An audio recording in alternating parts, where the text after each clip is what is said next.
کەرتی گشتیە ئەگەر کەرتی گشتی هەڕاز بکەین بفرۆشین بە کەرتی تایبەت هاوڵاتی قازانجەکە لە کاتێکە لە ڕاستیە ناکرێ حکوومەت شکستەکانی خۆی بخاتە سەر شکستی کەرتی گشتی کەرتی خەڵکە مڵکی خەڵکە هیچ دەسەڵاتێک بۆی نییە لە ڕاستی بفرۆشێ بۆ ئەم مەبەستا ئێستا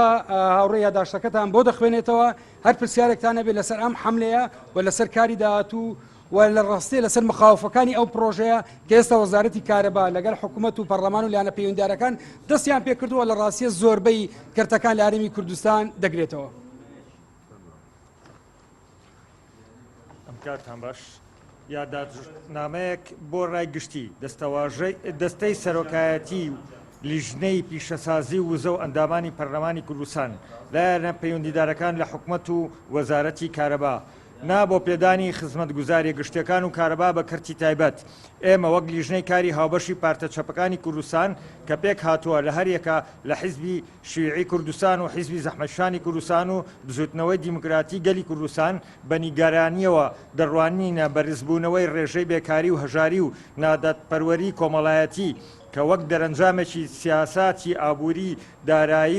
دارایی هەرێمی کوردستانە سەرڕای زیادبوونی باج و ڕسومات لەسەر هاوڵاتیان حکوومەتی هەرێمی کوردستان لە چوارچێوەی سیاساتی ئابووری نیولیبرالیزم و بە تایبەتیکردنی سەرجەم چالاکی ئابووریەکان بە کەرتی تایبەت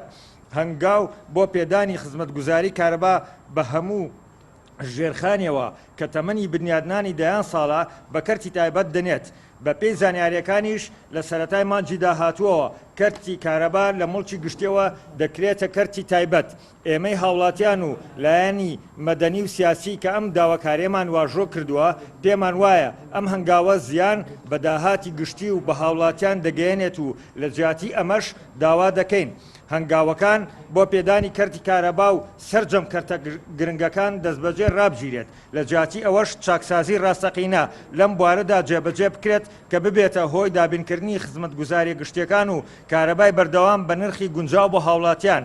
ئەرچی حکوومەتە پلانی چارەسەرکردنی بێکاری و هەژاری ڕابگەێنێت لە چوارچێوەی پێداچوونەوە بە سیاساتی ئابووری بەرخۆری مۆنۆپۆلکراو وەک لە یاسای چاکسازی داهاتووە پێویستە پاشەکەوتی موچەی فەرمانبەران و کرێکاران بداتەوە و لە کاتی خۆی بەبێ لێبڕین موچە دابەش بکات و ڕۆڵی خۆی لە بەرپرسیارەتی کۆمەڵایەتی و تەندروستی گشتی ببینێت بە تایبەتی لە سەردەمی بڵاوبوونەوەی ڤایرۆسی کۆرۆنا تێبینی ئەم یاداشتە هاوپێچە لەگەڵ فۆرمی ئیمزای 32,360 هزار لە چین و توێژەکان لە سەرتاسەری کوردستان.